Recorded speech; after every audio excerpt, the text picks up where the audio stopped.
Wow, like, look, oh my god, guys, they're ultra or something. Holy shit. Camera almost fell. Dude, they were so ultra that the camera almost fell. So yeah, Ultra-Heróis. This is the Dutch version of it. Now nice and fancy with a Ciarone made cover thing. And unlike Germany, it is the part of premium. Also, yeah, it looks like mine's in a very bad state. My brother spilled water on it. And I think after that he spilled lemonade on it because he just did it again and he ripped the cover off. So it's very bad state, but it's fine.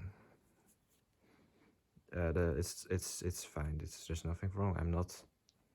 My soul has healed. It has not. So yeah, Ultra-Heróis.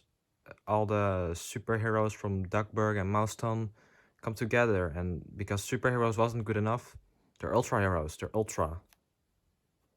It's not super, they're ultras. It's even better than Superman. Superman can join the Ultra-Heróis. Gotta have Ultraman. I don't know. So yeah, let's have a very short review, or short, I don't know if it's gonna be short. I haven't scripted this, maybe it's gonna be 10 hours long. So the first chapter, I think that it does a pretty good job as a introduction to our Ultra-Heróis, and it shows everyone still in their usual attires, like PK looks like not all blue. No one looks blue. So yeah, that's nice. We see how they all get together. Yeah, we first get the usual guys that we all know, you know, and then yeah, Villa Rosa is here. That's very cool.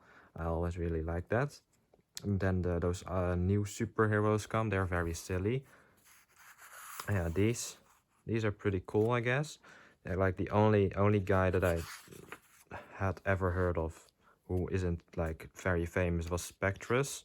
But to be fair, those other two have never come to the Netherlands, so I couldn't have known about them in the first place. Yeah, it's pretty cool that they used Safira or whatever his name is in English and Spectrus. That was pretty cool. The Phantom Blood being here and just being a standard villain is really stupid and just doesn't do the character justice. But it's fine. At least he's kind of cool at some point. Yeah, the introduction does a very good job at being an introduction. It's very introductory. Yeah, it's okay. It's fine. It does a good job. Maybe a little bit rushed, but it's fine. It's cool. Yeah, the second chapter. No idea who drew this. Is this Ciarone? I have no clue, man. This is pretty cool. It's super goofy, but dramatic. Marie could have never done that. It's very strange to have the Inquinator against Super Goof. It's very interesting choice, and it's not bad. Not bad at all. It's very okay. They made Super Goof interesting. That's very impressive. That's a 9 out of 10 immediately. So yeah, next one is it has the Gladstone Gander superhero identity, which is yeah, exactly what you expect. It's very stupid. It's very silly. But you know, it's Gladstone Gander as a superhero. What did you think was gonna happen? He beat him with his luck, and then because he wanted to lose, because that made him the underdog, and that made for good media coverage. So he wanted to lose, and then he lost. It's very silly, but it works, I guess. It works for his character. It works for Gladstone, so that's good. Yeah. Next chapter. Oh yeah, I really like this one. Because just this one, this solved Paperinica as a character just straight up. It solved her character. It made her from the annoying, absurdly feminist character that Martina made her a likable character. Like her chemistry with Donald, with Paperinik is very nice. It makes for an interesting love dynamic. See this? This is really nicely done, and it's also very neatly drawn. Like, it's good. This is a good chapter. It solved the character. It's very good. Really like it. Thank you very much, whoever wrote this. Oh yeah, this chapter. This is the stupidest thing ever. Like it's kind of funny just for how dumb it is, but like, you know, it shows why. What was his name? Tizio. Gijs Gans. What is his name in English? Why Gus Goose shouldn't be a superhero. It's because he's stupid. He's so insanely stupid. Also, it has Red Bat. That was his name.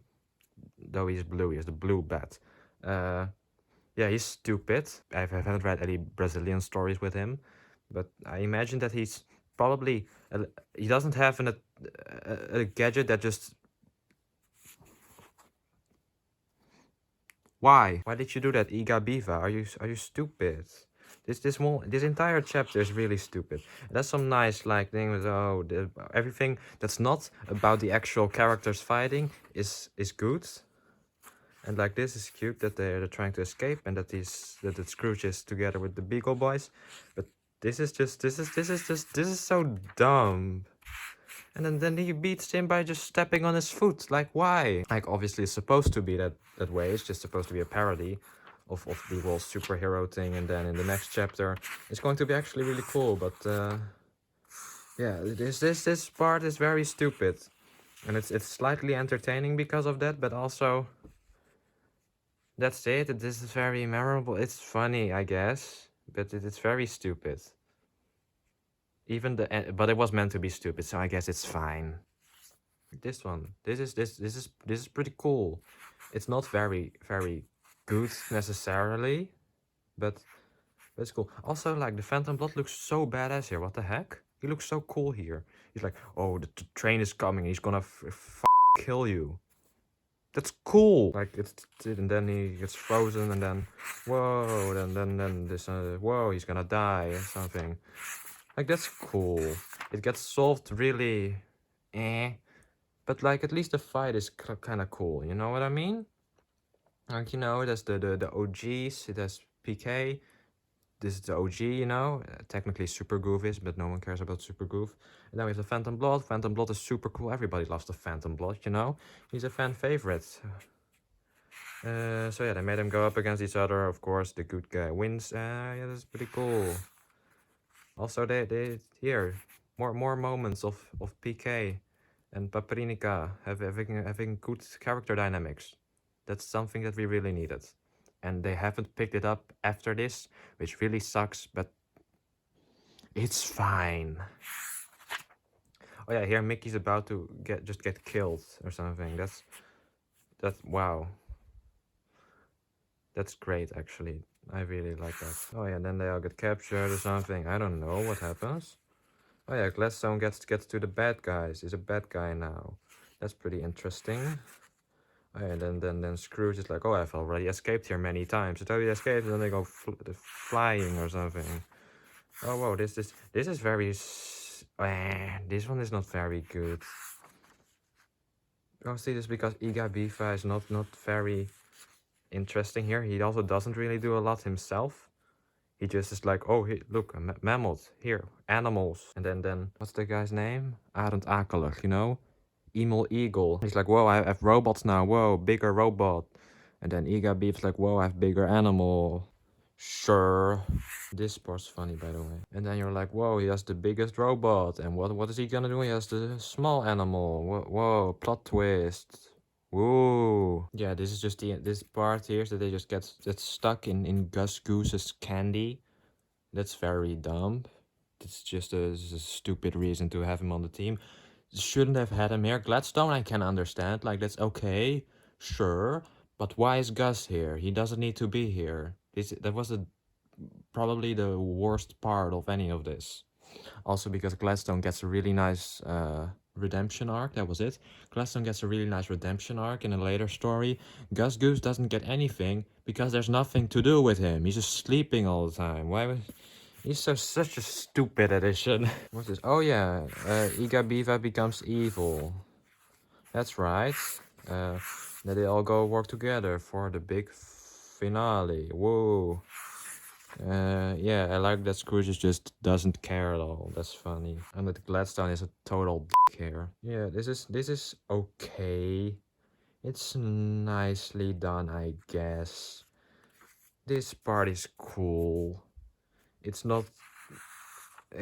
I'm glad that Mickey got to do something in the end as well. It's not very good, but it's also it's half for 50%. It's like cool superhero story. For 50% it's parody, and it's like hard because it's like, yeah, it's parody, but also it's supposed to be like a straightforward just playing a straight superhero story, and so it mixes kinda, and so sometimes it's hard to see what is supposed to be a parody and what is just straight up bad writing. Yeah, this is this was cool when I was 10, but now I'm looking at it and it's like, when I reread it, it was still all right, but it doesn't really give me that epic feeling. It's just like, okay, that happened, yeah. But it's everything as well. It's well done at the very least, and I like that how it's solved. That everything just didn't have to happen. That's very funny. That feels like something that Fausto Vitaliano would do.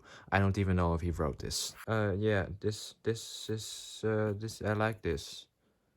Why did you guys drop this storyline? Italy. This was nice.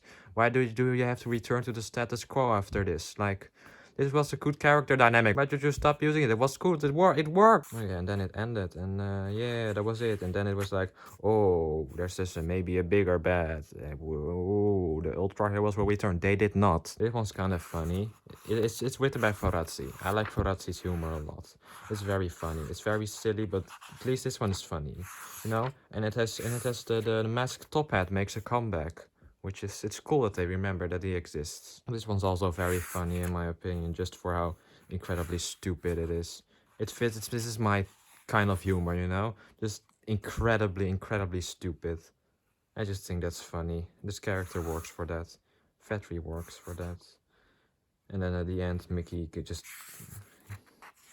gets a mental breakdown. That's also nice. This is Christmas episode of it. That's yeah, it's alright. It's cool, I guess. It's okay. It's Santa Claus becomes evil. Ooh, it's perfectly fine. I like it. This one, yeah, we get a little bit of the bad 7. It's a stupid English name. Verraderlijke 7. Ooh, sounds much better in Dutch. Bad 7 is a stupid name. But yeah, we see a little bit of their interactions together, which is nice. It's nice and short, It's a cute little story. This one, I really like this one. Just because it manages to make Gladstone's character feel not useless for once, and actually kind of sympathetic, which is very impressive in my opinion. Like, that's nice. It's cool. And these are the one pagers, and they are certainly one pagers. Have you heard of Disney Premium? So yeah, that was my review of Ultraheroes. We just went through the whole thing, and the way there's like, I just said, whoa, this is this and that. And yeah, that's kind of what Ultraheroes is in the end. Like, it's mostly just this and that, and this happens, and like, they're super, and it's cool for a novelty, like, it's for a separate publication like this, just to have, and it's like, oh, that's pretty cool. Like, these people are now together, and then Iron-Gus, but Super Goof and Red Bat, Paprika, PK, those together, that's pretty cool. And to have the return of whatever her name was, and Spectrus is here. That's cool. Phantom Blood is okay, I guess.